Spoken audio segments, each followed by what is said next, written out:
liked to say she was not one to mince words.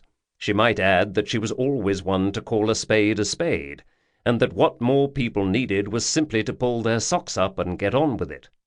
She was saying these things now, calling on all the resources in her cliché lineup, in fact, to a captive audience of approximately 35 women who, to a woman, were wishing themselves elsewhere than in the village hall, sitting on orange-moulded plastic seats that might have been rejects from an ergonomics study on an otherwise peaceful Saturday night in September. Reports of members present and apologies for absence received, Miss Pitchford had a head cold, had already been swiftly recorded. The women had stood to sing the traditional Jerusalem, if at a somewhat faster tempo than was customary.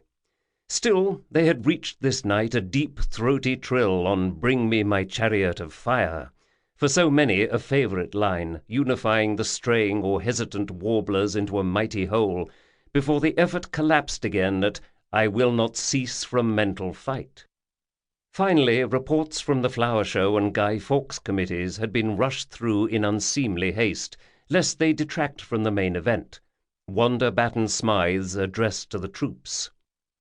The men of the village, upholding a time-honoured tradition in the division of labour, were of course safely ensconced among the gleaming brass and cheery glow of the nearby Hidden Fox pub.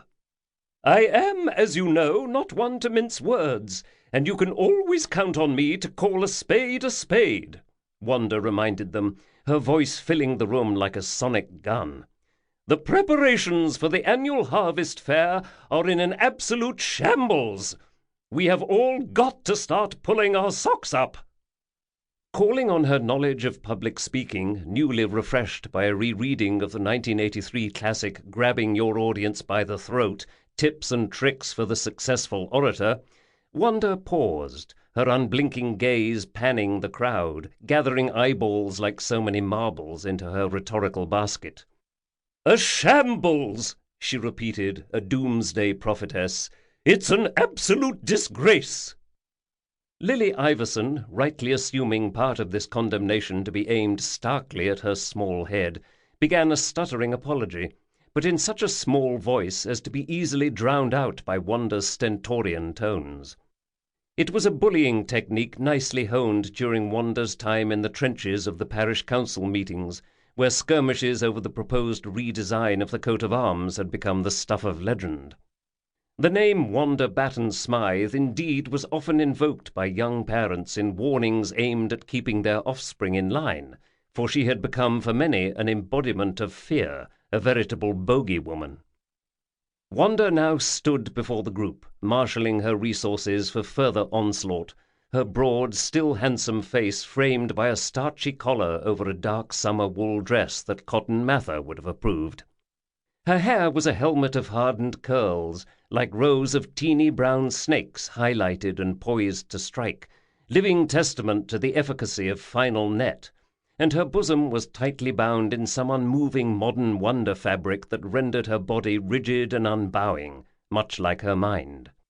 The grey eyes again scanned her audience like an advanced scout awaiting the approach of enemy forces.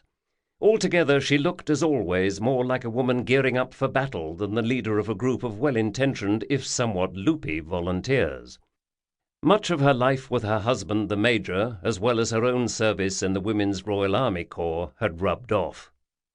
"Wanda, I don't think—" began Susanna Winship, the willowy blonde sister of the local doctor, coming to the defence of Lily, whose lower lip had begun to tremble around her adult braces. Wrapped in a fluffy white mohair dress of her own design, Lily owned a local yarn and knitting business. Her hair clipped short around protuberant ears, she resembled a Chihuahua puppy abandoned in a snowdrift. Wanda pounced. "You have not asked to be recognized, nor have you been given permission to speak." "Permission to speak?" Susanna spluttered, looking round her. Did anyone else find Wanda ridiculous? They did, but no one had the courage to indicate so by word or deed, at least not to Wanda's face. Susanna was new to the village. She'd learn.